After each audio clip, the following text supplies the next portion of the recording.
Christopher Bell cannot be stopped. Katherine Legge certainly had a NASCAR Cup Series debut, and could multiple tire compounds be the future of NASCAR?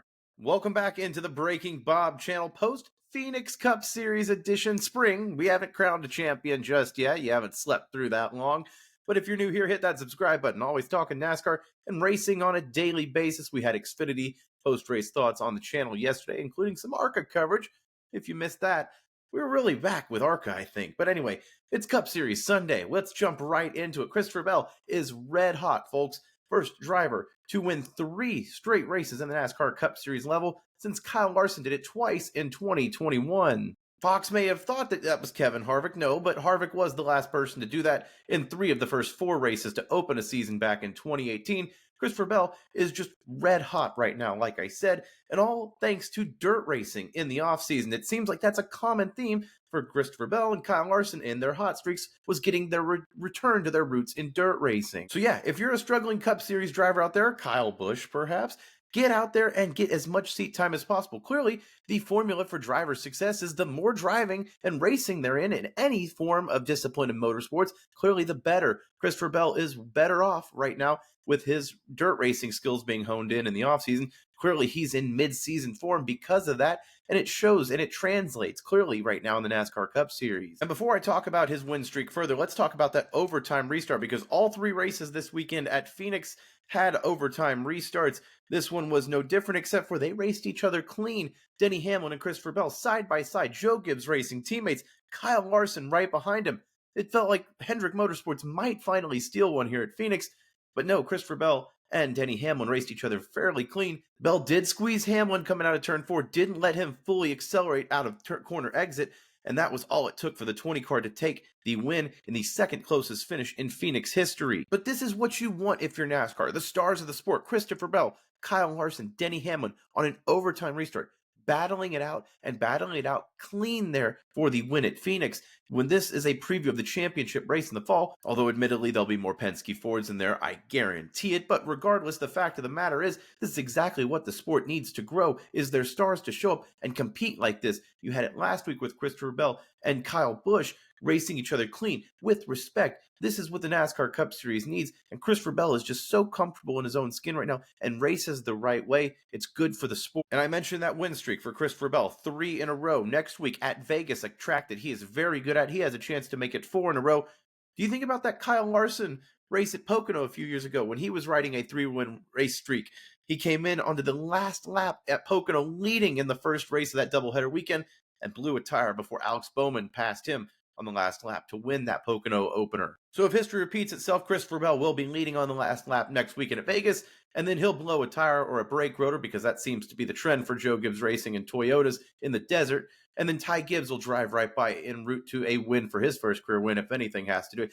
If this happens, clip this. I'm just kidding. It won't happen. But what if? But for Christopher Bell, once again, just to put a bow on it, 3 wins already to start the season, plus a stage win today as well. He is just racking up playoff points already 4 weeks into the season.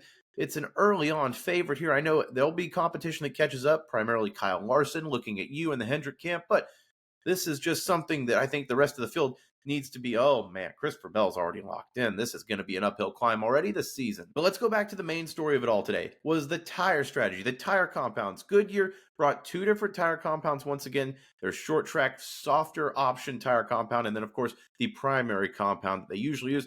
It's been reported that Goodyear wants to use this softer compound for the championship race in Phoenix in the fall.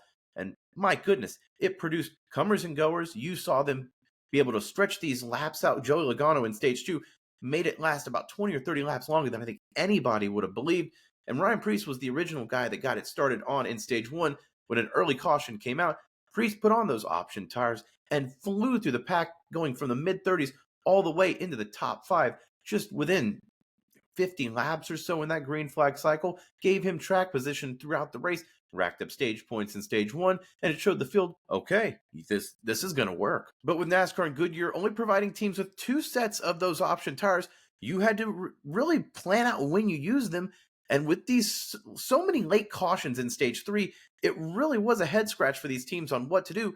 And really, you found it. This was one of the only ways that I think that they found a way to nerf Team Penske, was that Austin Cindric and Joey Logano They were the two guys that had the speed, but they used up one of their sets earlier than the rest of the competition. Joe Logano with that controversial penalty in stage one as he passed the yellow line before the start-finish line. NASCAR ruled that he had to come back to the field, use those option tires to get back into track position. He was already playing against house money compared to the rest of the field there. And, well, it caught him, it burned him late in the race there. He didn't have those option tires and got swallowed up there by the rest of the field that did. Austin Cindric was in the same camp. And Penske had the speed today. Joe Logano was the first or second fastest car really on track today, but he didn't have the tires when he needed it. And this is what a lot of drivers are concerned about, is if they use multiple tire compound strategies in the championship race in Phoenix in the fall, well, it's just going to be not who's the fastest car all day. It's, well, who just has the set of fastest tires at the end there. Christopher Bell was ironically one of the guys talking about that in the preseason media scrum, but that is something that I think is notable here. I don't think you'll see this multiple tire compound for the championship race, but I think this softer tire compound you will see at the Phoenix race because it made teams really consider the stint of these tires. You saw Joe Logano be able to get to the lead in stage two, but ultimately those tires fell off and died, and Christopher Bell was able to take the lead and ended up winning that stage in stage two instead of Logano. It's all about how much can you nurse these tires while also getting the most out of them early on in these restarts. So I think it was a great wrinkle into a race that usually is kind of a little bit lackluster here as we wait for the Phoenix fall race. But I think Goodyear nailed this tire setup here. I think that you're going to see this on every short track moving forward from now on, as well as road courses potentially. Let me know your thoughts down below, though. What did you think about the tire compound strategy today? Do you want to see that in the championship race, or at least moving forward? Do you think NASCAR nailed it, or you want just one tire strategy throughout the race? Do you think that's a little too F1-y for you? Okay, let's just go ahead and rip the Band-Aid off. It's been a hotly contested subject on social media. Katherine Legge's debut in the NASCAR Cup Series this weekend was met with a lot of excitement. This was kind of thrown together in about 2 weeks. She doesn't have a lot of prep time, a lot of sim time, but her background is extensive in the way she has had so many motorsports disciplines. Anyone out there that's saying that she is unqualified to race in NASCAR, respectfully, you're wrong. You're absolutely wrong. But unfortunately, her debut results today did validate a lot of those people that were criticizing her lack of experience in the Cup Series. She went out there today, spun out in the first 5 laps, and then ultimately caught up in a crash in stage 3 trying to be a lap traffic avoiding Josh Berry, clipped him, and then spun out, took out Daniel Suarez, who by no fault of his own was running in top 10 position, ruined his day in a week where he had good speed and needed these results. He's a man who's really the odd man out at Trackhouse. And once again, Daniel Suarez just getting caught up in something that really is out of his control. For Katherine Legge, you don't want to be the story if you're one of the back markers. That's the biggest thing. Just get out of the way, run clean laps as much as you can, and take the car home in one piece. That's not what happened. And she is a veteran driver. She knows that. It's just unfortunately the circumstance of what happened today. A lot of people that are ignorant are going to feel validated because of the results today. I don't think that there's necessarily a right answer here. The people that are saying, oh, well, Mike Wallace was not qualified to run the Daytona 500, respectfully. Or if he was, there was a lot more process of steps that he needed to take than someone like Katherine Legge here at Phoenix. Her background is a lot more. She qualified for the Indy 500 last year. Okay, she's very well equipped to race at this level. But that being said, having somebody come in a one-off with very lack of experience in the Cup Series and take out someone like Daniel Suarez, who was running top 10, who she became a story today. Like I said, you don't want to be a story as the back marker. It's unfortunate. So, I don't want this to mire anybody else to take a attempt in the Cup Series here, but there definitely needs to be an examination of how we kind of throw people into the deep end here. And as rough of a day as it was for Daniel Suarez, as a team, I think Spire Motorsports probably takes the cake on that one. Just a rough day with so much potential coming in, especially Carson Hocevar qualifying third on the weekend, starting on the second row this weekend. He got caught up in that lap 99 wreck that took out a lot of good young drivers and a lot of prospects, including his teammate, Justin Haley, Trace Briscoe, Riley Herbst, Shane Van Gisbergen, Brad Keselowski. Ty Gibbs was, I believe, just on the very end of it. There was a lot of drivers. There was 11 cars, I believe, in total that were involved.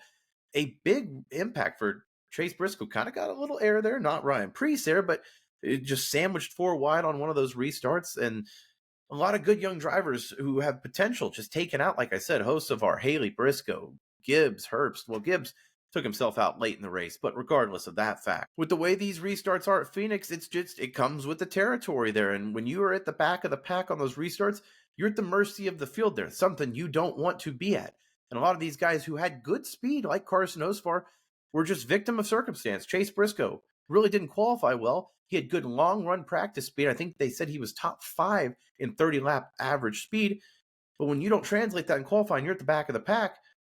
You're at the mercy of the field there. He got caught up in that. So tough start for Chase Briscoe, even with getting his points penalty reversed this week. Just a tough start for that 19 team. And speaking of the Toyota camp with struggles today, Bubba Wallace with a brake rotor failure, as well as Ty Gibbs late in the race, both of those happening in stage 3, similar to what Christopher Bell happened in Phoenix in the championship race 2 years ago. Now, again, a little bit of a gap in that sample size there, but just interesting that Toyota is the one that seems to be having brake failures at Phoenix.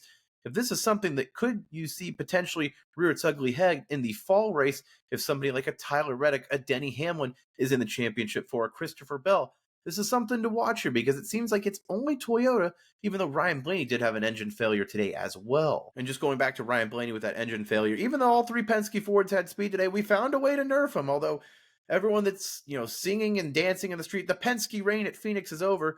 I want to caution you. It seems like the spring Phoenix race, Penske doesn't always just figure out the results at the end there. But when it comes to those fall race, those championship race weekends, they are locked in. So be careful. Don't just celebrate yet. I don't think that reign of terror is over. And speaking of reign of terror, Fox, their coverage today, all over the place. Just frustrating from early on coverage with the cautions. They were just jumping back and forth. They couldn't decide if they wanted to put OPT for option tire or if they wanted to paint it red under the driver's name. It just seems like they were just figuring it out as they went. And for a professional broadcast, you can't do that. You've got to have some sort of plan in place. So just another week where it seems like everything is just clunky. The broadcast booth doesn't have any chemistry, especially when you compare it to CW with Parker Kligerman, Adam Alexander, and Jamie McMurray. It just seems like the Fox booth is just going through the motions every weekend. The broadcast, the booth, everything. So I don't know. I know I should come to expect it, but just the way they get so much information wrong, they have to correct themselves, the camera shots, it's frustrating as a race fan to have to complain about it every week. But here we are. Before we get out here, let's look at some of the finishing results that we did miss. Chris Buescher with a top 5 finish, as well as Josh Berry, who, whether the finishing results have been there, he's shown speed in that 21 car for Wood Brothers. It's nice to see that team being at least in the front of the pack on a weekly, somewhat consistent basis. Now, all 4 Hendrick Chevrolets get in the top 10 for Phoenix, as well as Kyle Busch. Now, one guy that didn't make the top 10, but has had a good start to the year, John Hunter Nemechek, a 14th place finish. There was a moment on the broadcast at the end of stage 2 where Fox had John Hunter Nemechek, Eric Jones, and Ty Gibbs all battling for the lucky dog position at the end of the stage, and just seems like the booth wanted to show it, but the broadcast didn't. And that just is another thing that just is indicative of Fox there. But anyway, John Hunter Nemechek finishing it on the lead lap in 14th, as well as Eric Jones 18th, Legacy Motor Club, at least just somewhat in the right direction. Ty Dillon in 16th. Now, he had a chance to have a top 10 finish and a late speeding penalty when he was putting on new red tires.